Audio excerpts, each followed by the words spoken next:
नमस्कार, आप देख रहे हैं देवभूमि इनसाइडर। मैं हूं आपके साथ शुभांगी भट्ट। देखिए, आज है 23 मार्च 2023 और आज ही के दिन पिछले साल हमारे जो युवा मुख्यमंत्री हैं पुष्कर सिंह धामी, उन्होंने अपना पदभार ग्रहण किया था और आज प्रदेश की धामी सरकार को 1 साल पूरा हो गया है, उनके कार्यकाल को 1 साल पूरा हो गया है और इसी के चलते आज एक कार्यक्रम रखा गया है देहरादून में। और इनकी 1 साल के कार्यकाल की बात करें तो ये काफ़ी चुनौतीपूर्ण रहा, क्योंकि पुष्कर सिंह धामी जो कि अपनी खटीमा विधानसभा से ही हार गए थे, उसके बाद उनको प्रदेश की जिम्मेदारी दी गई और उसी के भीतर 6 महीने के भीतर उनके पास चुनौती थी कि उन्हें किसी विधानसभा सीट से जीतकर अपनी जगह बनानी थी और बखूबी वो उससे निपटे और आज उनके कार्यकाल को 1 साल पूरा हो गया है। और आपको सुनाते हैं कि आज के दिन क्या बोले युवा मुख्यमंत्री पुष्कर सिंह धामी।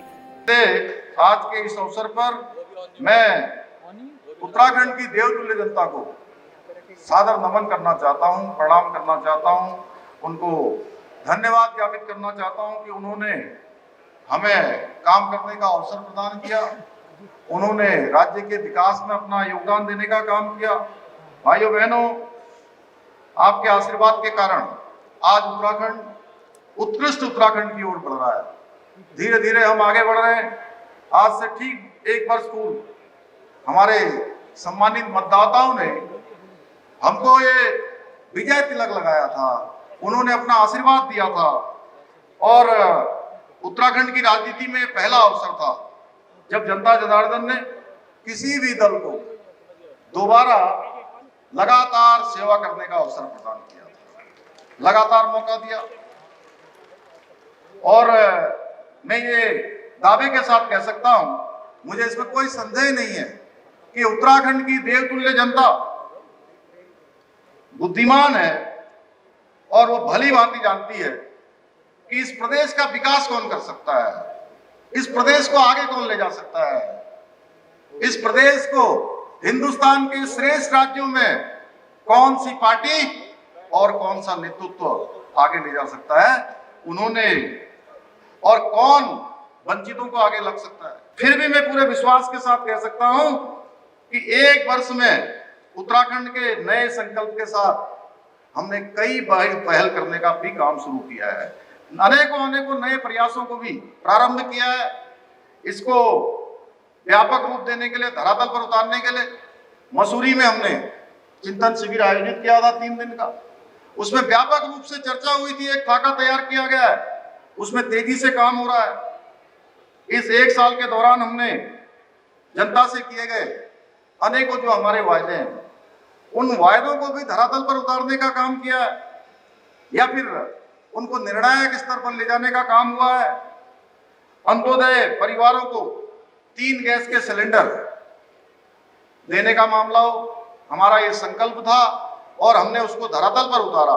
2022-23 में भी हमने उसके लिए धनराशि का प्रावधान किया था और निरंतरता से 3 सिलेंडर 1,76,000 परिवारों तक पहुंचाने का काम किया।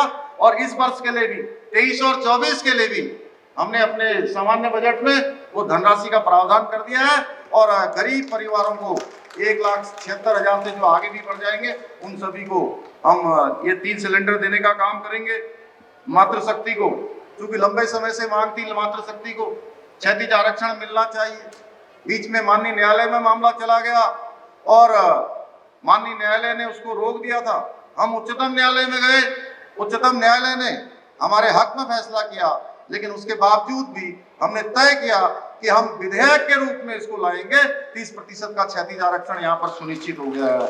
इसके साथ साथ समान नागरिक संहिता जो हमारा संकल्प था, उत्तराखंड के आम चुनाव से पहले देवभूमि उत्तराखंड की जनता के सामने हमने संकल्प प्रस्तुत किया था कि नई सरकार के गठन होते ही हम उत्तराखंड के अंदर कोई किसी जाति का होगा, किसी धर्म का होगा, किसी पंथ का होगा, किसी समुदाय का होगा, सबके लिए हम उत्तराखंड के अंदर समान नागरिक संहिता यानी कि एक समान कानून को लागू करेंगे। उस पर हम तेजी से काम कर रहे हैं। कमेटी काफी आगे बढ़ गई है, ड्राफ्ट तैयार हो रहा है। ड्राफ्ट के तैयार होते ही उत्तराखंड के अंदर हम इसको लागू करेंगे। इसके अलावा धर्मांतरण जो एक हमारे यहाँ पर एक महापाप की तरह लगातार चल रहा था। आप बहुत सारे ऐसे स्थान हैं जहाँ पर हमारे कम पढ़े लिखे भाई बहन रहते हैं, अनुसूचित जाति के, जनजाति के लोगों के बीच में जाकर उनको वर्ग लाने का काम होता है, उनको प्रलोभन देने का काम होता है, डराने धमकाने का काम होता है। इसलिए हमने तय किया देवभूमि के मूल स्वरूप को किसी भी कीमत पर खराब नहीं होने देंगे। यहाँ की धर्म संस्कृति की रक्षा करेंगे और हम कड़ा धर्मांतरण का कानून यहाँ पर लेकर आए हैं। इसके साथ साथ नई शिक्षा नीति को हमने लागू किया है। देश के अंदर हमारा पहला राज्य है जहां हमने नई शिक्षा नीति लागू की है। हमने नई खेल नीति लागू की है। सख्त नकल विरोधी कानून, जिसके बारे में आप सब जानते हैं, हिंदुस्तान का सबसे कड़ा कानून बनाने का काम भी हमारी सरकार ने आप सबके आशीर्वाद से किया है। जिला सेवा आयोजन एवं कौशल विकास कार्यालय को स्वरोजगार केंद्र के नोडल कार्यालय के रूप में भी विकसित किया जाएगा। हमारे श्रमिकों के बच्चों के लिए, जो हमारे लेबर क्लास के उनके बच्चे हैं, उन बच्चों को उचित स्कूली शिक्षा मिल सके, इस हेतु राज्य सरकार मॉडल स्कूल यानी चलते फिरते जो स्कूल होते हैं उन स्कूलों को भी प्रारंभ करेगी। राज्य सरकार द्वारा चूंकि गैरसैंण अब हमारी ग्रीष्मकालीन राजधानी बन गई है, हम सब लोग वहाँ पर जाते हैं और पूरे प्रदेश के लोग वहाँ पहुँचते हैं, इसलिए दिवाली खाल से गैरसैंण तक के सड़क मार्ग को चौड़ीकरण कराए जाने का कार्य भी किया जाएगा। लोकतंत्र सेनानियों की एक लंबे समय से मांग थी कि लोकतंत्र सेनानी की मृत्यु के बाद उनकी पेंशन उनकी विधवा पत्नी को दी जाए। ये पेंशन उनकी विधवा पत्नी को दी जाएगी, इसकी मैं घोषणा करता हूँ। उत्तराखंड के लोक पर्व जो हमारी सांस्कृतिक विरासत को उनके संवर्धन का, उनके विकास का और हमारी संस्कृति को आगे बढ़ाने के लिए, वो संस्कृति हमारी लुप्त न हो, इसके लिए हमने समय समय पर अनेकों बार निर्णय लिए हैं कि हमारी पीढ़ी दर पीढ़ी हमारी विरासत आगे बढ़ती जाए।